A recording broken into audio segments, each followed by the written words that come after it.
शापित पुतले, स्केयरक्रो। पर अचानक कुछ छात्रों ने हमला कर दिया। लेकिन जैसे ही वे वहां से जाने वाले थे, एक लड़के ने देखा कि पुतले के चेहरे पर कोई अजीब सी कीड़ा रेंग रहा है। उसने तुरंत अपने साथी से एक बेसबॉल बैट मंगवाया और बिना कुछ सोचे पुतले के सिर पर जोरदार वार कर दिया। फिर सब गाड़ी में बैठकर वहां से भाग गए। लेकिन किसे पता था कि रात को नशे में धुत सांग ब्याओ एक बार फिर वहीं मक्का के खेत में पहुंच जाएगा। उधर पुतला पहले से ही उसे घूर रहा था। सांग ब्याओ ने खेत में जाकर एक टोकरी अंडे चुरा लिए और लौटते समय पुतले को जोर की लात भी मार दी। बस वहीं उसकी सबसे बड़ी गलती थी। कुछ देर बाद वह खेत में घूमते घूमते फिर उसी पुतले के सामने पहुंच गया। घबराहट में उसका दिमाग सुन्न हो गया।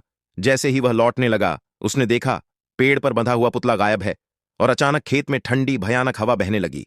उसका दिल डर से फटने को था, लेकिन उसे आगे बढ़ना पड़ा। अचानक अगले ही पल सामने खड़े पुतले को देखकर वह लगभग बेहोश ही हो गया। उसके प्रतिक्रिया देने से पहले ही पुतला जिंदा हो गया।